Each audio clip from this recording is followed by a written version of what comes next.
여러분, 지난 시간에 이어서 경영학 원론과 조직 경영과 리더십 7주차 2강을 시작하도록 하겠습니다.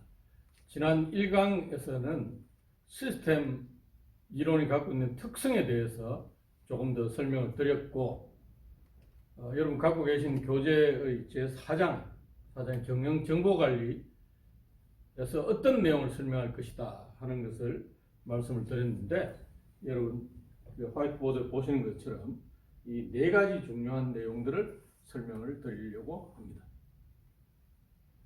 첫째는 정보와 자료의 차이입니다. 자료. 자, 경영학 원론과 조직 경영과 리더십 강의를 듣는 학생들 숫자.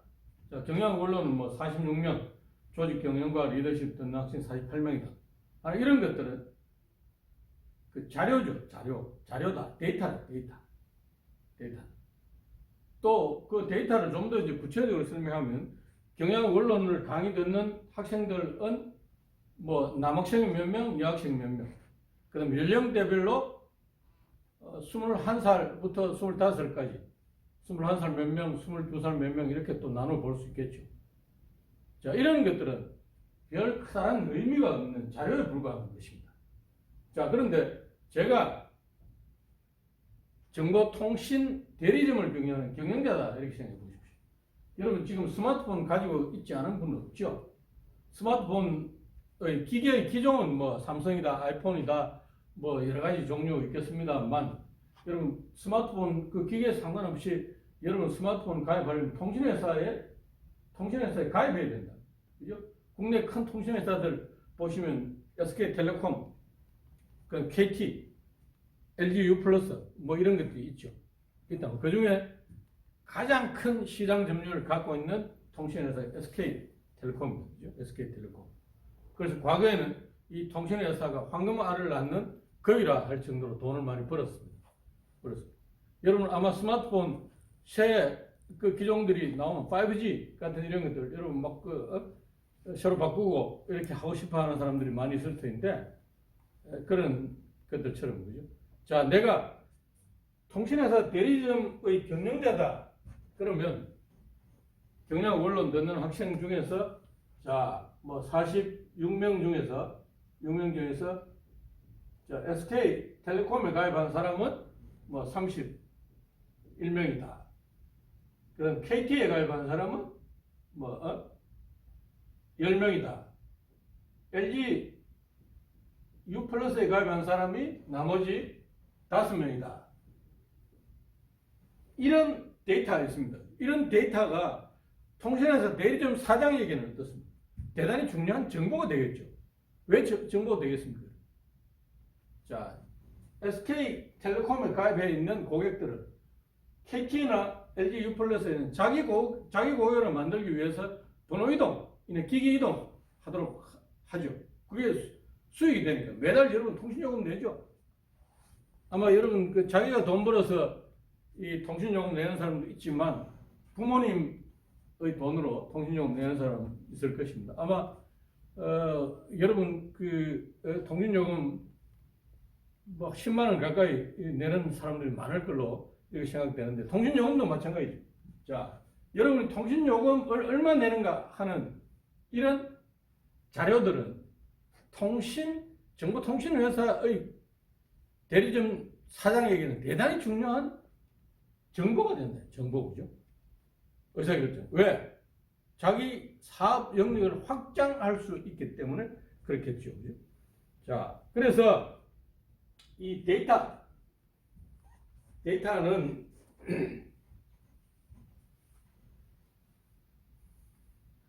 이 데이터가 정보로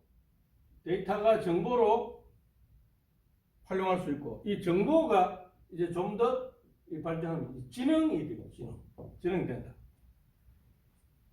여러분들 머릿속에는 다양한 데이터들이 있습니다. 데이터들이 있어서, 자, 오늘 점심은 어디에서 뭘 먹을 것인가 하는 결정하는 과정이 마찬가지예요. 자, 내가 가본, 아니면 내가 가보지 않은 것은, 오늘은 스테이크를 먹고 싶은데 우리 학교 근처에 잘하는 스테이크 집 어디지? 하고 여러분 정보를 검색하죠. 검색해서 가격이라든지 위치를 비교해 보고 그 중에 판단을 내립니다. 정보를 활용해서 의사결정을 합니다. 자, 지능 마찬가지죠. 그죠? 자, AI. 이게 이제 AI죠. AI. 지능. 여러분, 우리 프로 바둑 기사인 이세돌과 알파고 대결 여러분 들어보셨죠? 자, 알파고라는 인공지능이 이세돌을 이긴 이 사례 때문에 우리나라 들어서고 세계도 들어서겠는데요. 그러니까 이런 여러 가지 데이터나 정보들을 기계 속에 입력시켜서 이 기계가 사람과 똑같은 결정을 내릴 수 있도록, 그래서 사람보다 훨씬 더 빨리 결정을 내릴 수 있겠죠. 이런 것들이 이제 인공지능이 되겠습니다. 자, 그러면 이 정보의 가치는 어디에서 나오겠습니까? 해석에서 나옵니다. 해석. 정보를 어떻게 해석하느냐 하는 게 대단히 중요하단 말이죠. 그죠? 정보 해석. 정보의 해석을 잘 하는 경우 똑같은 정보를 받더라도 그 정보를 해석을 잘못하면 어떻겠습니까? 그릇된 결정을 하겠죠. 그릇된 결정을 하게 됩니다. 자, 여러분 아침에 학교에 올 때 날씨가 흐려 있다. 여러분 생각해 보십시오. 그럼 오늘 비가 올 건가 안 올 건가 일기예보를 검색해 본다. 동천 지역에 오후 3시부터는 비가 올 예정입니다. 그럼 그런 정보를 아는 사람들은 어떻습니까? 그러면 내가 미리 우산을 준비해야 되겠구나. 이렇게 생각해서 접이식 우산을 가방 속에 넣어오는 사람은 비가 오면 어떻습니까? 딴 사람에 비해서 훨씬 더 비를 안 맞고 대비할 수 있겠죠. 그런데 그 비 올 확률이 70%입니다. 이렇게 얘기를 했는데, 그래, 비 안 오겠지. 설마, 하고 생각해서 우산을 준비 안 하는 학생들은 어떻게 되죠? 비를 맞을 수밖에 없다. 이런 것들이 이 정보의 해석에 대한 유용성에 관한 얘기입니다. 그래서, 자, 우리나라의 많은 기업들은 이 기업과 관련된 데이터의 관리 부실, 데이터,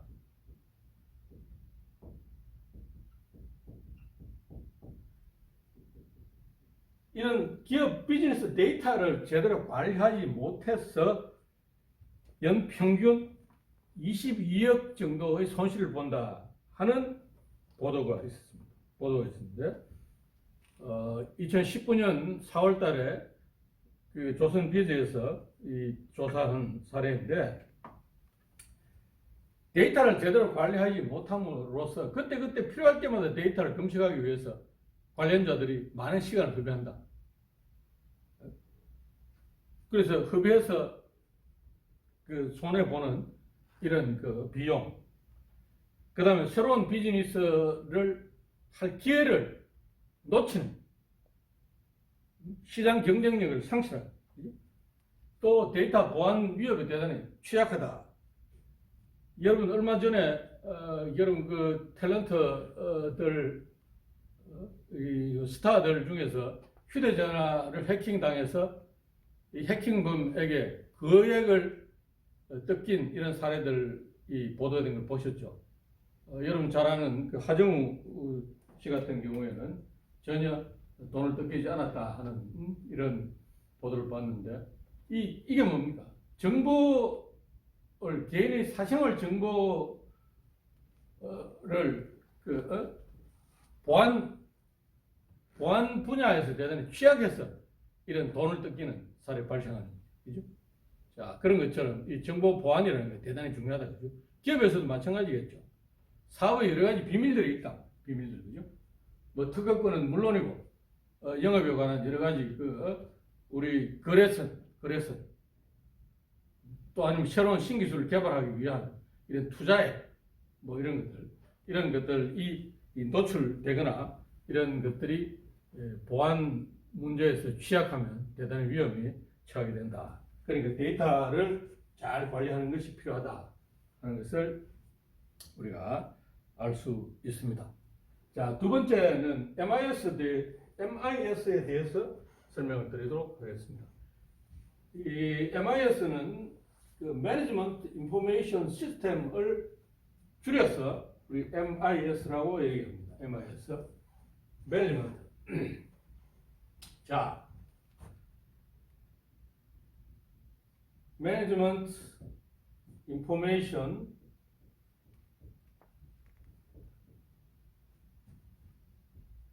시스템. 경영은 끊임없는 의사결정이라 하는 걸 말씀드렸습니다. 의사결정은 정보가 있어야 되는데 이 정보를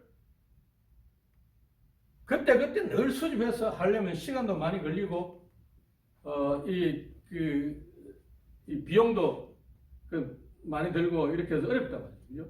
자, 더 쉽게 설명해 드리겠습니다. 여러분 슈퍼마켓이나 이 큰 백화점 같은 데 물건을 사러 가면 어떻게 합니까? 여러분 물건을 들고 나오면 과거에는 일일이 그 점원들이 이 가격이 얼마입니다 하고 보고 계산기 뜯어주면 이제는 뭐 합니까? 스캐너를 가지고 바코드를 바로 스캔하죠. 바로 스캔하면 가격하고 그 수량하고 이게 그 계산대 모니터에 뜨고 또 이 수량, 자, 몇 개 팔았으니까 우리 매장에 음료수가 2리터짜리가 뭐 250개 있는데 지금 오늘 40개 나갔다. 그러니까 그러면 210개 남았다 하는 재고, 이런 것도 한눈에 경영자 보게 된다. 그죠? 자, 그러면 이 재고 상태가 이러니까 우리 언제 또 주문을 해야 되겠다 하는 주문 시점도 알 수 있겠죠. 그죠? 이런 것들이 바로, 자, 포스 시스템, 포스, 포인트 온 세일즈, 판매 시점에 바로 정보가 컴퓨터에 저장되고 이것이 담당자의 모니터나 이 그 시스템 안에 딱 저장되어 있으면 그거 불러오면 바로 의사결정 내릴 수 있겠죠. 이런 것들을 얘기합니다. 여러분, 자, 여러분 지금 2학년들이 대부분인데 학교에 들어서 1학년 1학기, 2학기에 여러분 학점 취득한 거 있죠. 우리 학교에서는 여러분 학점 취득한 걸 이제 어떻게 합니까? 컴퓨터화 시켜서 저장시켜 놓습니다. 그래서 자, 뭐 김철수 군 하면 김철수 그 공공인재학부의 2학년 김철수 이름 치면, 김철수 공공인재학부 안 쳐도 김철수 이름 치면 동양대학교 김철수라는 학생이 10명이 있구나. 그럼 공공인재학부 2학년 뭐 글로벌 비즈니스 학부의 뭐 3학년 그 건축공학과 1학년 김철수 쫙 뜹니다. 뜨면 자, 공공인재학부에 김철수를 클릭하면 김철수 군이 취득한 학점을 탁 화면을 볼 수 있게 되겠죠. 이런 것들이 바로 뭡니까? 이 정보 시스템이죠. 그런데 경영과 관련된 정보 시스템을 우리는 경영 정보 시스템이라고 부른다.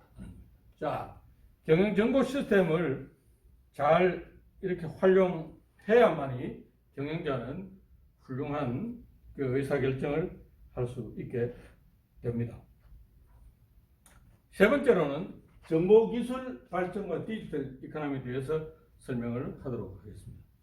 여러분 대부분 컴퓨터와 휴대폰에 익숙한 그런 세대죠. 저는 제가 대학교 다닐 때, 대학원 다닐 때도 이 PC라는 것이 없었습니다. PC 없었다. 제가 대학을 다닐 때는 77년도 그때인데 여러분 뭐 아마 태어나지도 않았을 시기였습니다만 컴퓨터가 학교에서 성적 처리하는 컴퓨터 간단한 이런 우리 강의실에 있는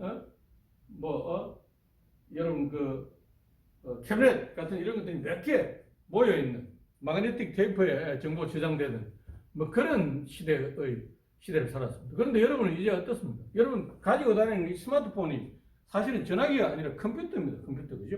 네트워크로 다 연결되어 있잖아요. 모바일. 그래서 이게 이 통신기술이 발달하고 또 정보를 처리하는 그 CPU, 컴퓨터 칩을 조그만한 컴퓨터 칩 안에 엄청난 정보가 들어있어서 이게 여러분 이 안에 그림 파일도 저장할 수 있고 사진도 저장할 수 있고 다양한 이런 자료들이 있죠. 그죠? 자, 그런 시대에 여러분 살고 있습니다. 그래서 또 디지털 이코노미.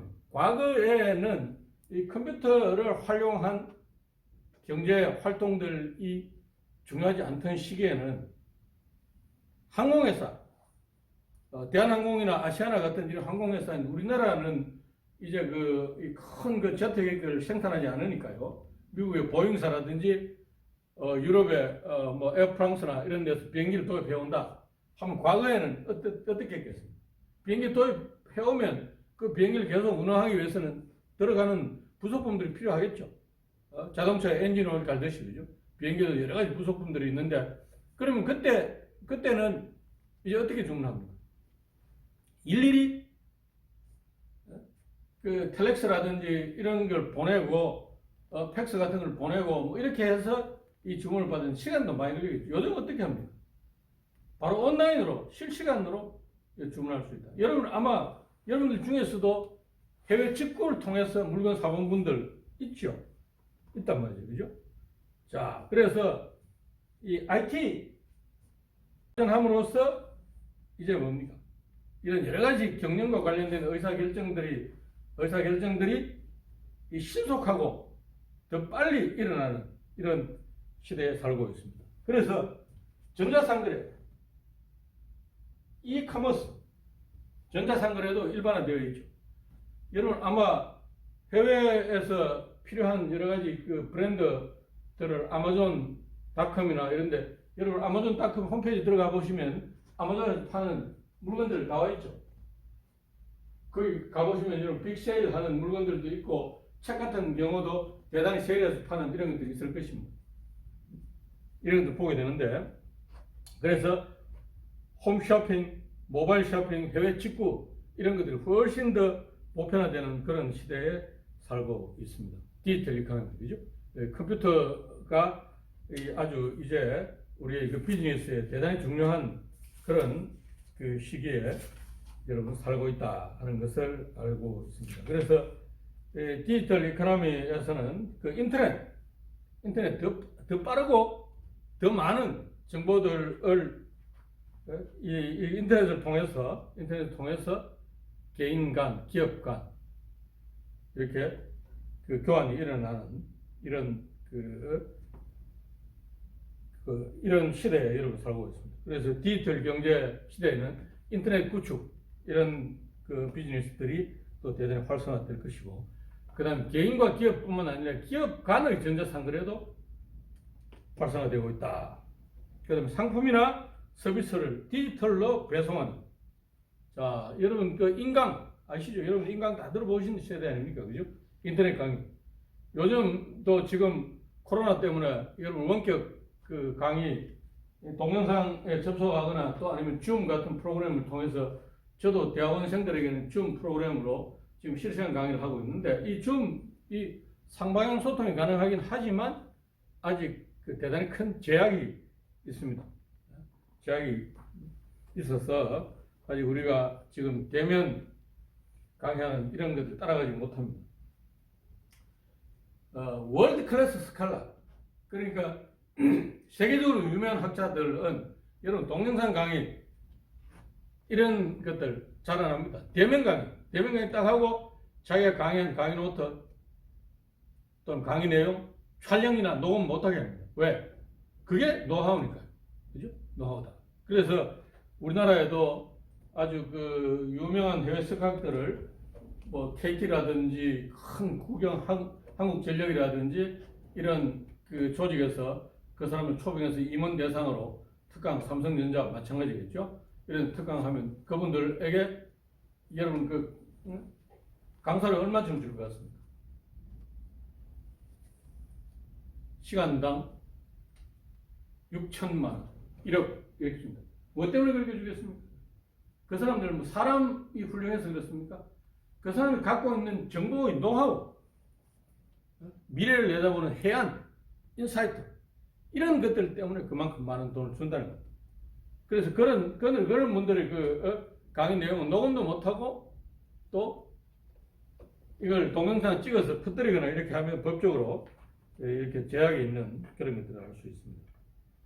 자, 그 다음에 이 유형제들도 도서라든지 뭐 여러분 뭐 요즘 그 제가 학생 여러분 보니까 대부분 뭐 책 음반 그다음 옷 신발 이런 것을 인터넷으로 구매했더라고요. 구매해서 여러분 요즘 이제 인터넷으로 그냥 그 사이를 보고만 사는 것이 아니고 자기에게 핏한 자기에게 맞는 것까지도 이렇게 실제 또 이 맞춤형 주문 발의 그 신발 운동화는 구두를 주문하는데 발의 사이를 재고 발도 볼이 넓은 사람 발등이 높은 사람 또 있겠죠. 이런 정도까지 인터넷 쇼핑이 발달하고 있더라 하는 것을 우리가 알 수 있습니다.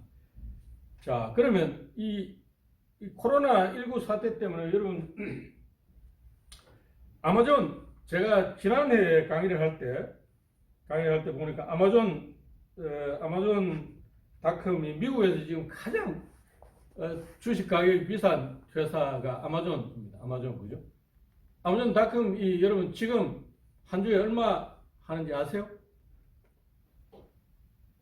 4월 20일 날 아마존닷컴 이 주식 가격이 2,393달러를 돌파했습니다. 여러분 지난 3월 16일 한 달 전쯤에 1,689달러 아마존 1,689달러 우리 돈으로 하면 뭐 한 200만 원 됩니까?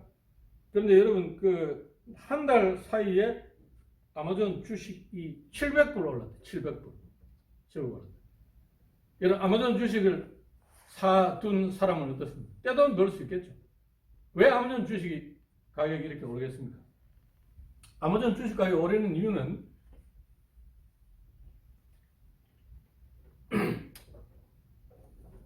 코로나 팬데믹으로 인해서 미국의 많은 사람들이 식료품, 휴지, 손소독제 이런 것 아마존에다 산다. 그래서 아마존 나가지 않고 집에서 인터넷으로 주문하니까 아마존이 재고 바닥났다. 앞으로 아마존이 훨씬 더 성장할 것이다. 이렇게 생각하고 있는 것입니다.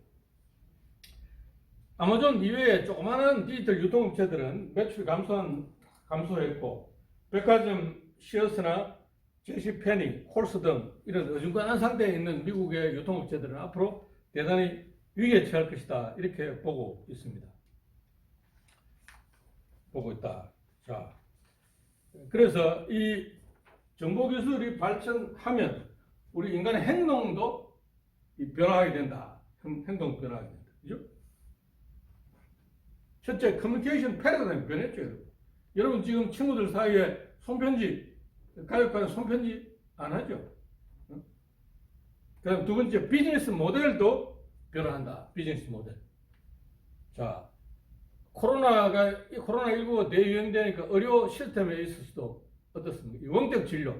의사들이 그렇게 반대하고 하던 이 원격 진료가 자연스럽게 지금 도입하지 않을 수 없는 이런 상황이 됩니다. 교육에서도 마찬가지죠. 동영상이나 인터넷 강의 이런 것들이 훨씬 더 활성화되는 이런 계기가 됩니다. 자, 그 다음에 또 세 번째는 이 정보 격차가 있는 거죠. 정보 격차. IT 기술의 격차죠. 정보 격차가 확대되고 있다. 그럼 또 네 번째로는 디지털 중독, 디지털 조폭. 여러분 그 얼마 전에 M번방 사건처럼 그죠? 디지털 조폭들이 등장하는 거예요. 그래서 디지털 루틴, 여러분들 매일 하루에 정보기기와 관련된 것들을 활용하죠. 그래서 연대성 씨가 쓴 디지털 트렌드 2020 그 책에 보면 자신의 하루 일과를 체크해 봤는데 디지털 관련된 그 행동들이 한 200개 정도 있더라. 그런데 스마트폰을 검색한다든지 노트북을 본다든지 인공지능 스피커에 말을 한다든지 TV를 본다든지 하는 것들이 있는데 실제 체크해 보니까 5개 정도를 제외하고는 별로 의미 없는 활동들입니다. 그래서 연대성 씨는 이런 주장입니다. 내가 98%는 무의미한 활동들이구나. 그래서 내 그 행동 중에 6시간 정도는 낭비다. 그래서 디지털 기기들을 많이 안 써야 되겠다 하는 이런 주장. 여러분 마찬가지죠. 제가 강의하면서 여러분 지금 동영상 강의 들으면서 스마트폰 게임하는 사람도 있죠. 강의 시간에도 제가 스마트폰을 못 쓰게 하니까 여러분 대단히 스트레스 받아서 지금 이게 얼굴 표정이 달라지는 학생들 많이 봤는데 이 디지털 중독된 거예요. 여러분 디지털 해독이 필요합니다. 디지털 디톡스 이런 게 필요하다. 자, 그래서 이 정보기술 발전과 디지털 이코노미에 대한 설명이 드렸고 네 번째로는 빅데이터와 AI입니다. 그죠?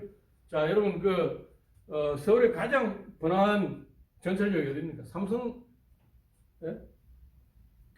우리 이 강남역이에요. 강남역, 그죠? 그럼 강남역에 출구가 여러 개 있는데 정보통신회사들은 빅데이터를 이용해서 강남역 출구에 시간대별로 어떤 연령대가 통화를 많이 하는가 조사하면, 자, 20대 좋아하는 식당은 강남역 출구 6번 출구 근처 좋다. 그럼 40대가 잘 가는 점심 식당은 2번 출구에 두는 것이 좋다. 이런 것들 의사결정을 내릴 수 있겠죠. 의사결정이죠.